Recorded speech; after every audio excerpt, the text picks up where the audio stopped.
Reciban un saludo de mi parte, deseando que la gracia y la paz de nuestro Señor Jesucristo esté con ustedes y también su familia. Una vez más, con alegría de corazón, nos reunimos en torno a Cristo como hermanos para poder recibir su palabra y reflexionar. En esta oportunidad terminaremos con la primera carta de Juan y nos centraremos en el capítulo 5, versículos del 13 al 21, para tratar el tema por la fe sabemos. Y este tema va a estar centrado en que nosotros como hijos de Dios podemos estar seguros de que tenemos vida eterna y podemos relacionarnos con el Dios verdadero. En una oportunidad, dando un tema a un grupo de adolescentes, uno de ellos me preguntó: Don Pablo, si usted al morir se da cuenta que todo lo que creía y todo lo que vivía no era verdad, ¿de qué le sirvió? Una pregunta que entendí que él estaba dando oportunidades a creer en múltiples cosas y abrirse a otros pensamientos y a otras espiritualidades. Yo le respondí: en la vida hay plenas seguridades. Uno tiene seguridad, sin duda, por los dones, la capacitación, la enseñanza, los valores que recibió. Uno tiene seguridad por la palabra empeñada de otras personas. Uno tiene la seguridad por los bienes que también adquiere. Seguridades temporales. Pero en lo espiritual, Jesucristo es la única seguridad para la eternidad. Jesucristo es la seguridad. Entonces, porque Él es mi seguridad, sin duda no seré defraudado en el día de la resurrección. Quedó pensando el adolescente y no siguió haciendo preguntas. Yo estoy plenamente seguro que he creído. Desde el primer momento y luego con los años caminando con Él. Pero saben que lamentablemente el pueblo de Dios no experimenta esta seguridad. Y este es un tema muy antiguo. Ya lo veíamos desde la época, desde el pueblo de Israel. Oseas escribía el profeta, capítulo 4, versículo 6, decía lo siguiente: mi pueblo está siendo destruido porque no me conoce. Así como ustedes, sacerdotes, se niegan a conocerme, yo me niego a reconocerlos como mis sacerdotes. Ya que olvidan las leyes de su Dios, me olvidaré de bendecir a sus hijos. Lo que Oseas estaba diciendo, en resumidas palabras, el desconocimiento es lo que produce la destrucción. Y en el Nuevo Testamento vemos lo mismo a la luz de varias cartas de los apóstoles, que por falta de conocimiento, cuando ingresan las falsas enseñanzas a la comunidad cristiana, se producen daños tremendos.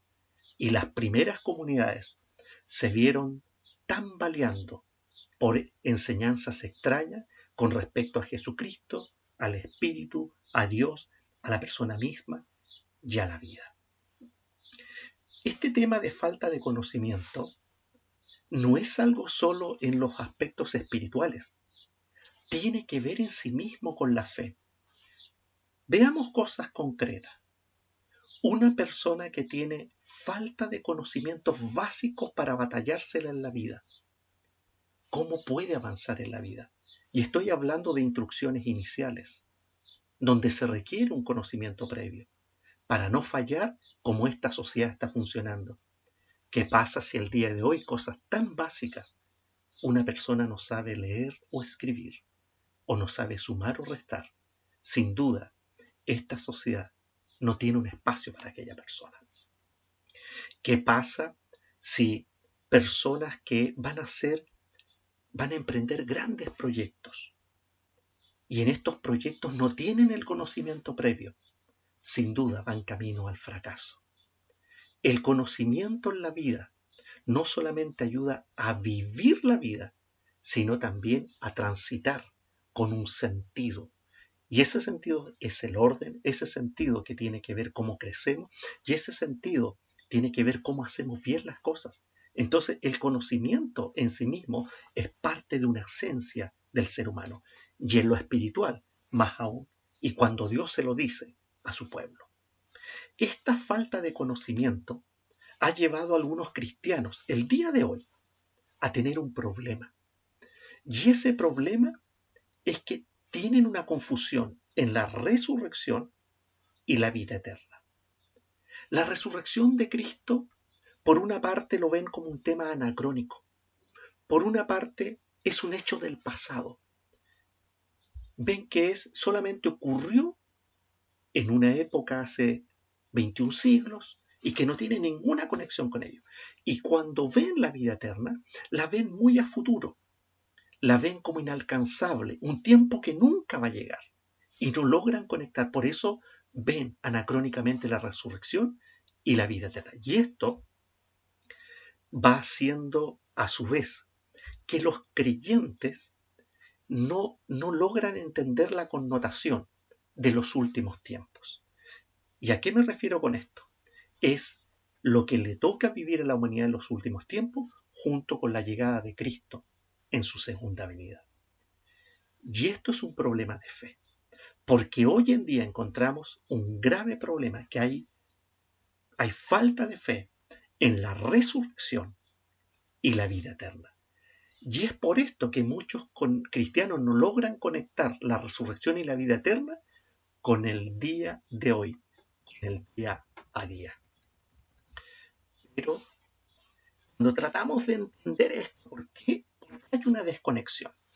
Bueno, uno, porque cuando hablamos de la resurrección de Jesús es complejo, porque es un acontecimiento único en la historia de la humanidad.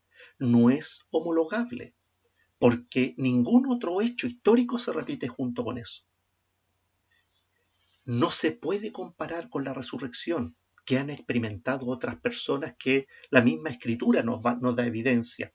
Por ejemplo, la resurrección de Lázaro, que se narra en Juan, el Evangelio de Juan, en el capítulo 11. Ya que Lázaro vuelve a la vida, es reanimado a la vida, pero él no tiene una experiencia de un cuerpo resucitado. ¿Qué significó esto? Que Lázaro vuelve a la vida, realiza todo lo que tenía que hacer en esta tierra, hasta que llegó un momento donde tuvo que experimentar la muerte definitiva. Me refiero a la muerte biológica. Entonces, no se puede comparar la resurrección de Jesucristo con nada que se narra en la Escritura y ni en la experiencia humana. Entonces, esto lo hace difícil. La resurrección de Jesucristo también no tenemos esta experiencia que podemos palparla del día a día. Pero sí podemos verificarlo a través de ¿qué? De los primeros testigos. Y que fueron muchos. Se aparece Jesús a las mujeres, a los apóstoles, a 500 personas de una vez. Entonces, en el ámbito de la fe, lo que quiero decir que la resurrección es un acontecimiento que es único, pero a su vez revelatorio. Y con algo sumamente significativo, la salvación. Y esto tiene una mirada hacia el futuro y por eso se conecta con la vida eterna. Sabiendo que está este problema, que nosotros tenemos que enfrentarnos a escuchar a Dios para que nuestras vidas sean fortalecidas, llenas de fe, y que podamos marchar confiados todos los días en nuestro quehacer. Miren qué lindas palabras comienza a decir Juan ya al terminar su carta, la primera carta. Él dice: les escribo estas cosas a ustedes que creen en el nombre del Hijo de Dios, para que sepan que tienen vida eterna. Aquí nosotros nos encontramos primero que por la fe sabemos. ¿Qué cosa sabemos? Que podemos confiar en el Señor. ¿Por qué confiar? Porque tenemos la seguridad de la vida eterna. Y esta seguridad es la salvación. Una seguridad que no está dado en nosotros, en nuestras capacidades. No está dado en cualquier acto nuestro, ni tampoco en lo que podemos tener. Porque nuestra seguridad está basado en aquel que sin duda es plena seguridad y una roca fuerte para edificar. Si la seguridad estuviera basado en nosotros, es increíble que inestable sería, porque nosotros no tenemos nada con nuestros propios méritos, nuestras propias capacidades, con nuestras propias fuerzas para dar seguridad, porque ni siquiera tenemos comprado la hora que viene ni el día de mañana. Pero aquí viene el punto, nuestra seguridad está dada por la fe que tenemos en Jesús. Y esto para nosotros es tremendo, porque por una parte, la resurrección de Jesucristo no es un evento extraño, es un evento conocido por la gente de su época. Y estoy hablando de los creyentes. La resurrección de Jesucristo no es un mito, es una realidad. Porque nosotros tenemos testigos oculares que luego lo registraron, lo difundieron oralmente, pero también se preocuparon de transmitirlo y dejarlo expresado en cartas. Entonces, hay muchos testigos de esta gran verdad. Ahora uno dice, pero estos testigos pudieron ponerse de acuerdo. Pero ¿saben qué? Pensar de esa manera es cómo se van a poner de acuerdo en algo que ni ellos mismos conocían, ni ellos mismos habían experimentado, porque la resurrección de Jesucristo es maravillosa. La resurrección de Jesucristo vemos que a un Jesús que camina con sus discípulos, a un Jesús que comparte, que come el pan, a un Jesucristo que está ahí, que es el mismo. Pero es extraño a su vez, un Jesucristo que tiene un cuerpo glorificado, un cuerpo totalmente diferente, que atraviesa puertas, atraviesa murallas, aparece, desaparece, se conoce, no se reconoce, increíble. Entonces hay una experiencia única. Pero ¿saben qué? Este Cristo resucitado también tiene mucho que decirnos a nosotros el día de hoy, porque la experiencia personal que nosotros hemos tenido espiritualmente con el Señor, el Espíritu Santo nos da testimonio de que Él sí resucitó. ¿Cuál es el testimonio que recibimos? Porque tenemos paz en nuestra vida, porque nuestra vida ha tomado sentido en lo que Dios nos ha hablado, porque nos damos cuenta que la promesa de Dios se cumple, porque aunque nosotros, hombre y mujer, hemos fallado a Dios, Dios nunca nos ha fallado. Dios responde oraciones. Testimonio tenemos muchísimo. Hemos visto cómo Dios a su vez hace milagro con la salud, la vida de las personas, cómo Dios restaura relaciones, cómo Dios procede con amor, cómo Dios provee para aquel que no tiene posibilidades de proveerse para sí mismo. Tenemos testimonio. Es cosa que abramos los ojos de la fe. Esa seguridad que la tenemos es solo por Cristo y nada más. Tenemos seguridad en Él, porque también el texto nos va diciendo del versículo 14 al 15 que Él nos oye. Qué hermoso saber cuando una persona nos escucha. Miren, si hay algo que es muy desagradable en nuestras experiencias personales, familiares, con amigos, colegas, cuando uno está hablando y no nos prestan atención. Cuán desagradable es para todos aquellos que se dedican a la docencia y que sus alumnos, alumnas no la estén escuchando. Qué desagradable, ¿cierto? Nos irrita, nos enojamos, ¿cierto? Y cuando estamos en un contexto de mucha confianza, uno va y dice, pero por favor escúchame, préstame atención. Y lo otro, miren el día de hoy, cuán desagradable es cuando uno tiene una conversación profunda y vemos tantas personas que están mirando su celular. Y mientras nosotros estamos conversando, nos dicen sí, no, sí, tienes toda la razón. Y comienzan a transmitir su WhatsApp, sus mensajes y están conectados entre lo que uno está hablando y con lo que están recibiendo. Qué desagradable. Yo creo que todos nosotros hemos experimentado eso y no nos gusta, ¿cierto? ¿Ustedes creen que cuando nosotros hablamos con Dios, Él está chateando con otros miembros de la Trinidad? Esto lo estoy diciendo en forma alegórica. ¿Ya? No, de ninguna manera. Cuando nosotros nos acercamos a Dios, Dios, y lo estoy haciendo en forma figurativa, se sienta y nos pone plena atención. Y en esto de ponerse en plena atención, este Padre Celestial no es el Dios lejano, no es el Dios que abandonó la creación, sino nuestro Padre, nuestro Señor, nuestro Creador. Miren qué profundo. Escucha lo que estamos hablando y escucha con atención, entendiendo las palabras, su sentido, lo que estamos diciendo y lo que estamos dejando de decir. Pone plena atención. No es que no está tomando un examen, sino que Él pone atención a lo que estamos hablando del corazón, de nuestra mente y de todo nuestro ser. ¡Qué lindo! ¡Qué precioso! ¡Qué precioso! Es saber que nos escucha. Y Él, a su vez, se pone en nuestro lugar. Y uno dice, ¿pero cómo se pone en nuestro lugar? A través de Cristo.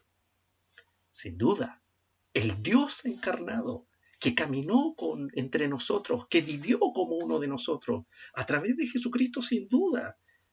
La Trinidad experimentó lo que es ser un ser humano, con sus debilidades, con sus necesidades, con vivir en un mundo que está caído, en un mundo que es difícil. Entonces nos escucha identificándose con nosotros. Y qué precioso es saber esta seguridad, porque creo que estas oraciones están siendo solamente llevadas hacia el cielo, que en el trayecto pasó el viento y se lo llevó. No, nuestras oraciones son escuchadas. Por eso, hermanos y hermanas, creo que es muy importante que cada uno de nosotros estemos orando con fe y la seguridad de que Él nos escucha. Él nos escucha y nos responde, y el texto mismo, el texto bíblico nos anima a que nosotros debemos orar por fe. Y debemos orar a su vez en su voluntad y no en la nuestra. Y aquí es algo que es muy interesante, porque el orar con respecto a la voluntad de Dios tiene que ver que nosotros ya no buscamos lo que es nuestro. Lo que nosotros estamos buscando es una oración que somete nuestros propios deseos a los deseos de Dios. Miren, nosotros creemos saber lo que queremos, pero con el tiempo muchas veces nos vamos dando cuenta que no tenemos claro lo que hemos pedido. Saben, en mi propia experiencia personal y familiar, he pedido cosas a Dios y que Dios me las ha negado. Cuando me las negó, nunca me rebelé contra Él, nunca. Pero mi corazón sí se puso triste, porque yo anhelaba cosas en mi vida y que no se cumplieron. Pero ahora, cuando han pasado los años y han pasado las décadas, y he tenido una relación más profunda con mi Padre Celestial, me he dado cuenta la bendición de esa negación. Y cómo lo que Él me ha dado ha sido 1000 veces mejor. Y no estoy hablando desde un punto de vista material, estoy hablando desde un punto de vista espiritual, de un punto de vista de crecimiento personal, de un punto de vista de caminar tranquilo, con paz, con una conciencia tranquila en el mundo, con la alegría de disfrutar tantas relaciones con mi comunidad local de hermanos y hermanas, con la alegría de buenas relaciones con mi propia familia, con mi núcleo y con mi familia extendida, las relaciones que puedo tener con otras personas ajenas también a la fe. Qué alegría es que en ese sentido Dios le ha dado mucho sentido a mi vida. Y creo que lo que ha hecho conmigo, lo ha hecho con todos. Pero es pedir según su voluntad, es pedir según sus planes y propósitos. Y eso tiene que ver para nuestro crecimiento, nuestro desarrollo y nuestro aumento de la fe. tenemos desafíos. El confiar en Jesús, el llenarnos de su conocimiento, el que nosotros le conocemos más personalmente, este mismo texto nos desafía grandes cosas. Versículo 18, ¿qué nos dice? Debemos renunciar al pecado, no vivir en el pecado. Hablando de pecado, siempre esta connotación como media negativa. Lo es, porque cuando estamos hablando de pecado, estamos hablando todo aquello que para nosotros significa no cumplir lo que Dios desea para nuestras vidas. Lo es alejarnos de sus planes y propósitos. Dios desea que podamos ser bendecidos, que podamos crecer. Dios desea que tengamos buenas relaciones. Y en esas muy buenas relaciones debemos mantenernos bajo los propósitos y los mandamientos de Dios. Porque Él sabe cómo funciona la vida. Alejarnos del pecado. Todos nosotros estamos en una tentación permanente, porque por una parte estamos luchando contra nuestra propia naturaleza, nuestras propias debilidades, pero por otro lado estamos luchando con lo que el mundo nos ofrece, con lo que esta sociedad nos ofrece. Estamos luchando también contra las huestes de maldad y Satanás. Estamos luchando, pero en esto es mantenernos como Cristo. ¿Cristo cómo se mantuvo? A través del conocimiento. ¿Y conocimiento de qué? De la palabra que Dios ya había revelado en el Antiguo Testamento. Es esa palabra que lo sostiene a Él y es la palabra que nos va sosteniendo a nosotros. Nos encontramos también en el versículo número 20, el gran desafío a crecer en el entendimiento es un desafío cristiano. Nosotros estamos invitados a crecer en conocer más a Cristo. ¿Y cómo nosotros podemos conocerlo? Nosotros lo conocemos de dos maneras. Primero hay un conocimiento que es de la experiencia propia del cristiano. Si la vida de cada hombre, de cada mujer creyente está basado en una relación. El cristianismo no es una religión. El cristianismo no es un compendio de teología. El cristianismo no son solo doctrinas. El cristianismo, ¿cómo se define? Una relación con Cristo. Eso es el cristianismo. Y estamos llamados a conocer más cada día más a Cristo. ¿Y cómo nosotros lo vamos conociendo? En esta relación. Cuando Cristo tiene un lugar en nuestras vidas, cuando tiene un lugar donde nosotros dialogamos, conversamos con Él, cuando tiene un lugar, cuando le escuchamos, ¿a través de qué? A través de su propia palabra, de lo que está diciendo. Pero tenemos que aprender y por lo tanto crecer en el entendimiento es conocer lo que Dios nos ha revelado a nosotros. Es importante crecer en la Escritura. Es cierto que ningún ser humano puede conocer toda la Escritura en la profundidad que es, porque la Escritura es palabra de Dios, es palabra eterna, pero sí podemos crecer lo bastante y lo suficiente para que nuestras vidas vayan siendo sólidas y nosotros estemos participando en los planes y propósitos de Dios, que es extender el Evangelio y que a su vez edificar la iglesia y cómo bendecimos a otros. Entonces, es un llamado a crecer. Este crecimiento que también se va dando en la vida, porque en la vida propia nosotros vamos creciendo a través de ¿qué? De la experiencia. Fíjense en las cosas comunes. Nosotros cuando éramos adolescentes éramos confiados, grandes sueños, el mundo que venga a nuestros pies. Hoy en día, cuando han pasado solo algunos años, podemos decir, aprendí a ser cauto, aprendí a escuchar lo que se dice y lo que no se dice. Aprendí a caminar tranquilamente por terreno pedregoso y terreno complicado.